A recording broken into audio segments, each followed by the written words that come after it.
გასულ კვირას არასამთავრობო ორგანიზაცია სამართლიანი ეფექტიანი რეფორმების ორგანიზებით ჟურნალისტთა შემოქმედებით კავშირში კონფერენცია გაიმართა. შეხვედრის მონაწილეებმა უმაღლესი განათლების სისტემის აქტუალურ საკითხებზე, მათ შორის ეროვნული გამოცდების შედეგებსა და განათლების სისტემაში საკანონმდებლო ნორმატიული აქტების აღსრულების პრობლემებზეც იმსჯელეს.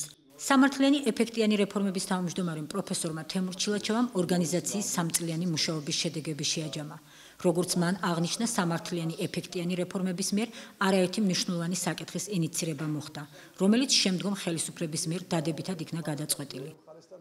ჩვენ აღვნიშნეთ ის ჩვენი წინადადებები, რომლებიც ჩვენ დავაყენეთ საქართველოს პარლამენტის განათლების, მეცნიერების და კულტურის კომისიის წინაშე საქართველოს უმაღლესი განათლების კანონში გარკვეული ცვლილებებთან დაკავშირებით და ზოგიერთი ჩვენი მიერ დაყენებული და რა თქმა უნდა სხვების მიერ მხარდაჭერილი წინადადება გავიდა, კერძოდ ისეთი საკითხები, როცა ადრე წინა ხელისუფლების დროს უნივერსიტეტების ხელმძღვანელების და ადმინისტრაციის ხელმძღვანელების ხელფასები არ იყო მიმული პროფესორის ხელფასზე და ხშირ შემთხვევაში იყო ესეთი შემთხვევები, როცა პროფესორების ხელფასი 5-ჯერ, 7-ჯერ ნაკლები იყო ვინც უნივერსიტეტის რექტორის ან კანცლერის ხელფასზე, რაც არასწორია.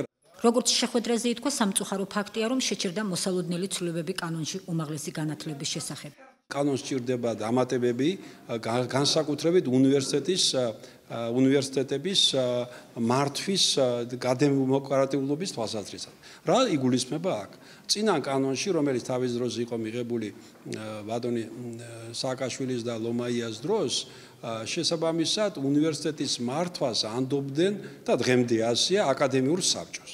მაგრამ კანონში ეწერა, რომ აკადემიური საბჭოში ფაკულტეტებს უნდა ყავდეს თანაბარი წარმოადგენლობა. თუ არის 10 ფაკულტეტი, თქვათ უნივერსიტეტს შეუძლია ჩაწეროს, იყოს ყოველი ფაკულტეტიდან 3-3, ესე 30 გახდებოდა.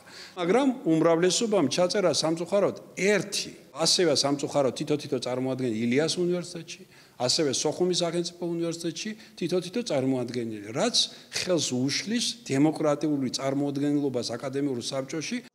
შეხვედრაზე ორგანიზაციის წევრებმა და მოწვეულმა სტუმრებმა უმაღლესი განათლების სისტემაში საკანონმდებლო ნორმატიული აქტების აღსრულების პრობლემებზეც ისაუბრეს და სოხუმის უნივერსიტეტის რექტორის თანამდებობაზე უფლებამოსილების ვადის გაგრძელება არ გაგრძელების საკითხიც განიხილეს.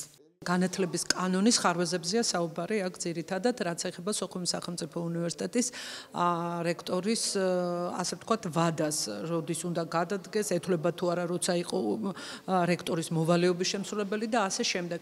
მოდით იცით რა, ეს არ არის კერძო და ერთი კონკრეტული შემთხვევა. ეს არის კანონმდებლობის ხარვეზები. მე მინდა მივმართო ხელისუფლებას, კონკრეტულად საქართველოს განათლებისა და მეცნიერების სამინისტროს იურიდიულ სამსახურს. ჩვენ ვნახეთ ამ იურიდიული სამსახურის უფროსის ხელმოწერით აძლევს განმარტებას რექტორატს, რომ 2013 წელს რადგანაც იყო არჩეული, 2017 წელს ეწურება ვადა, მაგრამ კანონი ხო განმარტავს, რომ 2013 წლამდე სანამ აირჩევდნენ, 2009 წელს აირჩიეს და 2009 წელს სანამ აირჩევდნენ რექტორატ 2007 წელს იქნა ეს ადამიანი დანიშნული მოვალეობის შემსრულებლად ბატონ მაშინდელი პრეზიდენტის სააკაშვილის მიერ, ხო?